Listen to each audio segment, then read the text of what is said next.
Krištof Oliva na Špicburgu sa zapojil do akcie, ale sa ďaleko nedostali. Peter Bondra. Míra Šatana má v závese ten v dobrej pozícii medzi kruhami. Napokon je to gól. Výborne, úvod stretnutia nám dokonale vyšiel v 3. minúte a 38. sekunde. Dávame gól zásluhou Miroslava Šatana, hoc treba pripísať ten gól aj poľským obrancom, ktorí, mám dojem, si tlačili puk do vlastnej brány. Áno, začína sa naša ďalšia presilová hra.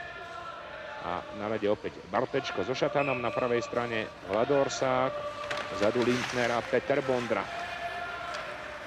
Tak malou chvíľou dohrala táto peťka vynikajúcu útok, vynikajúcu presilovku a Vladimír Orsák to potvrdzuje už po 7 sekundách vylúčenia Lešeka Laskieviča. V polovici 13. minúty vyhrávame 2-0.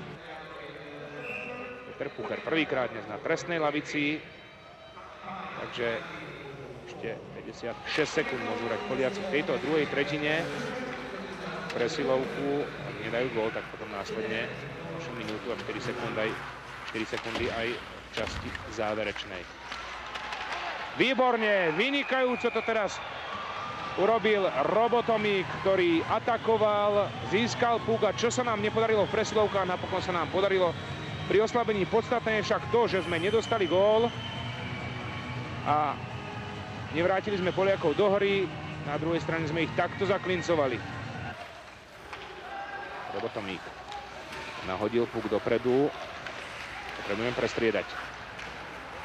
Miro Šatan vpredu už je Bartečko, ale vynikajúca kombinácia. Jerguš Bača teraz naservíroval puk Ľubovi Bartečkovi, ktorý v 4. minúte a 25. sekunde pridáva 4. gól nášho týmu. Vlado Orsák si doslova pýtal puk pri ľavej žrdi Brankára Javorského. Orsák. Lindner. Zatiaľ sa nám nepodarilo ohroziť v tejto presilovej hre Brankára Javorského. Snáď teraz vynikajúca prihrávka Mira Šatana a Richard Lindner, ktorý to z prvej jednoducho vie. V 7. minúte, 9. sekunde pridáva Richard Lindner náš 5. gól. Vyhrávame nad Poľskom úplne zaslužne 5-0. Dušan Milo. Rastio Pavlikovský. Veľmi dobre sa predral, má tam našliapnutého Petra Bondru. Vynikajúca akcia. Petr Bondra doslova zobral, bol taký rýchly, že doslova zobral puk Rastiovi Pavlikovskému. Neviem, či ho Rastio vôbec zaregistroval, že popri ňom prefrčal.